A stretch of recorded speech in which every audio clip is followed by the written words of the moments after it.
Hey there, Postal here. So today we are going to be looking at the Tier 8 British light cruiser. You can say light cruiser now that there's heavy cruisers for Britain.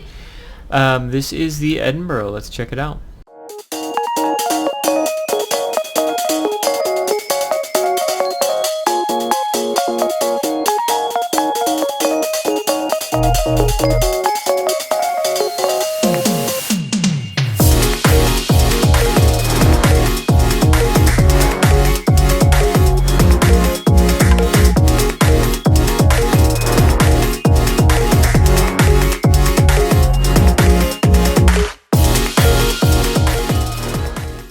You know what I find funny about my ability to post videos on World of Warships over World of Warplanes? I'm still learning World of Warships, as this game is going to show, and I'm okay with that. I'm still learning World of Warplanes. I just happen to be a lot better at it. So anyway, I'm in the Tier 8 British light cruiser, the Edinburgh. I sent out a little message telling everybody that I have no smoke. I have radar. I am trying to test this ship out with radar because I assume I'm going to be the guy that goes with the radar Minotaur. It's not quite as viable at Tier 8. I think it's viable at Tier 10 because, well, you're always top tier. Smoke is a lot more helpful when you're bottom tier. Radar less so. But I'm top tier in this battle. And, well, yeah. So my thought process here is I wanted to go wide right. Go into the east. And wanted to get some flanking shots on, well, whatever I can get flanking shots on. I kind of assumed the guy behind us, was it Devonshire? Can't really tell from my recording yet. I'm looking at a recording. It's like a quarter of the size of what is seen at the end video. I don't know what the heck's behind me. Anyway, I assumed that they would be supporting me a little bit, and I could use them as a distraction, basically. But we've got a North Carolina over here. Tier 8 American battleship. That's okay. Got an enemy Devonshire up this way. And wait a minute, spotted. Well, okay. Not quite expecting to run into this guy. So I go into battle mode instantaneously. One thing I like about the Edinburgh is it has hydro. I don't pop the hydro immediately. I want to make sure this guy thinks he's safe, basically, and then I'll pop it. I toss those torpedoes out in a straight line because I was hoping or assuming he'd turn back. Now here, I thought on my turn that I was actually going to be in between these two torpedoes, so I completely overturned there, and it's a freaking Japanese destroyer, and it does a hell of a lot of damage with one torpedo. Oh man, every time I watch that, I'm really frustrated because I could have very easily avoided that torpedo if I, used my eyeballs and realized that my turning radius was a little bit wider than it thought it was going to be. But I survived. I'm healing up. 2/3 health when I should really be closer to full health. But I can use the Kagaro's smoke screen, thank you so much, as a buffer here. And I can move in on this North Carolina and Devonshire. Didn't really realize at the time there was a Miyoko. I tend to focus a lot on the map, so I'm probably realizing right about now that there was a Miyoko. But whenever, one of the perks of this game being so slow as far as movement is concerned, gives you a lot of time to kind of think about where you want to go. So I still have a hydro going. I have not used the radar yet, and the smoke's starting to dissipate because, of course, Japanese smoke. So I was going to go to the right here, fire both my, or at least one of my torpedoes towards the North Carolina, but I decided, well, I guess it's time to go to the left here. The Miyoko and the North Carolina are firmly to the right of this island. Let's go to the west of it, and let's do some sneaky on this Devonshire. So while I'm waiting, I figure I've got complete broadside with this, what is a Monarch, and let's see if we can get some decent shots in here. I'm blocked by the island from being spotted, so yay. Our team has taken the lead. And couldn't get any hits, unfortunately, but we're going to go ahead and take... okay, well, there's that Devonshire. Or this is what I thought at the time. Oh, hey, there's that Devonshire I was looking for. So I'm creeping up here, and then I realize, wait a minute. That's not the same Devonshire. Oh, crap. So I realized that a little quicker than how I spoke it, but again, I'm firing this not where the aimer is telling me, because I know he's going to be turning. I'm hoping to hit him with the torpedoes. And I realized upon looking back on this video, when I watched it before I did this talk over, these upcoming shots that should have definitely killed this Devonshire, I aimed way too far. So he starts turning, and I'm still firing kind of towards the front, but not enough to the front. But I'm in a hell of a lot of trouble, right? I've got two Devonshires and a Miyoko shooting at me, and I need to continue to turn this way to avoid these torpedoes. Try to get a couple shots out on this Miyoko.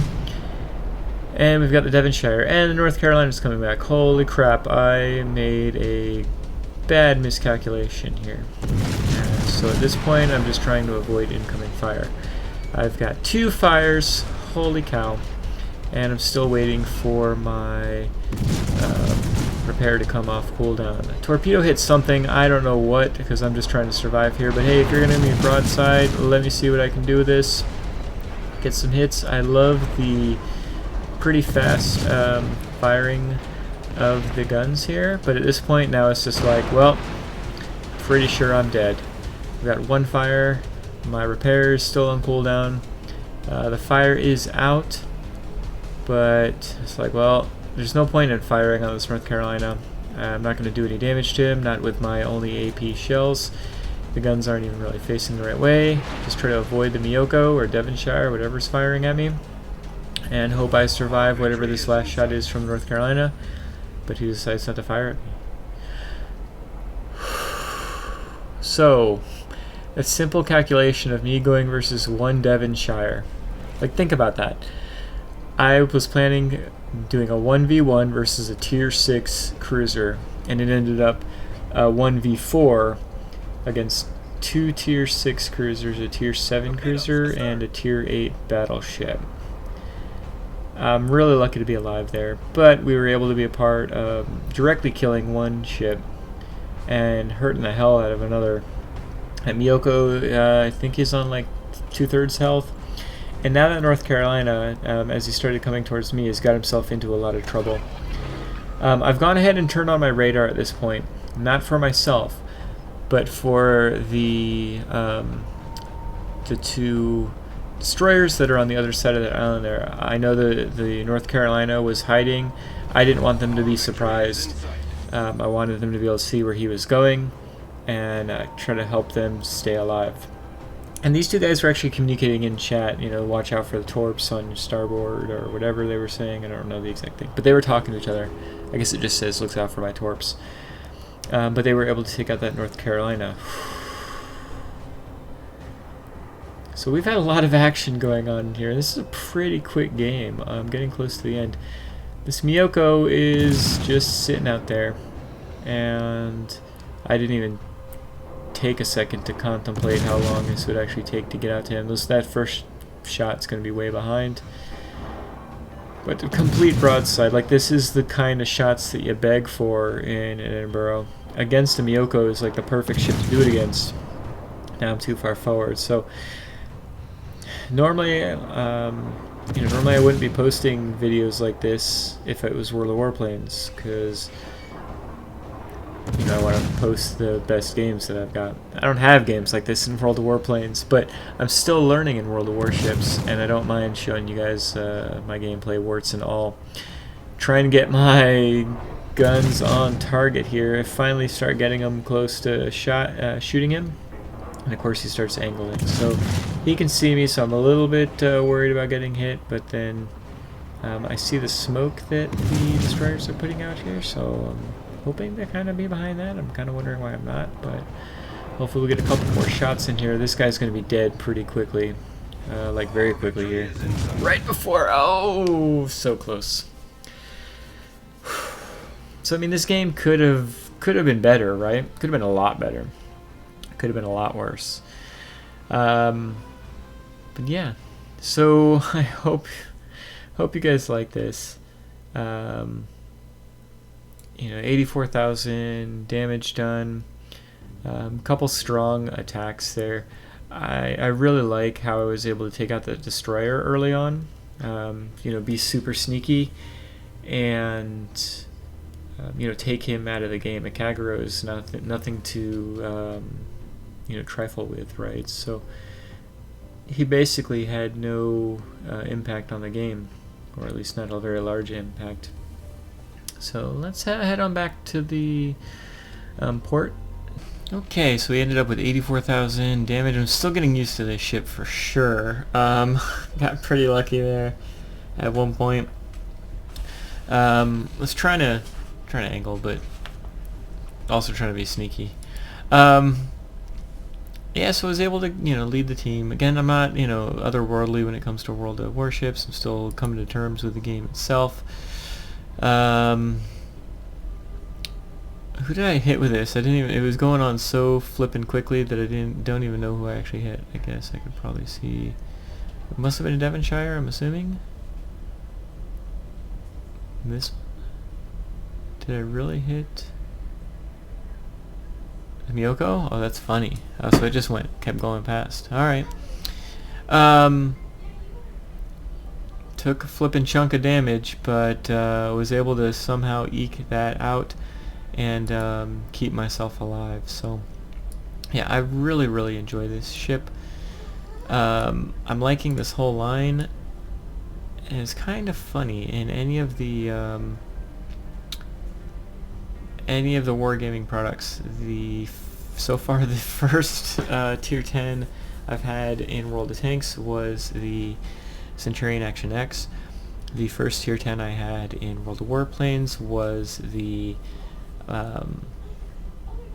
Swift, tier 10 British fighter, and it seems like the first tier 10 I'm going to have in World of Warships, unless it changes, is going to be you know, down this line here. So I've really liked the Leander, although I wasn't really good in it. I actually like the Emerald even. Fiji I absolutely loved. Edinburgh I'm really enjoying. But I'm really looking forward to the Minotaur, so we'll see how we get there. So, whew, kind of surprised I was alive there. Anyway, I will go back and commentate, that's a word for it, this particular battle, and see if I notice anything I missed while I was actually playing the battle. So, anyway, I hope you enjoyed hanging out with me today, and I hope you have a good one.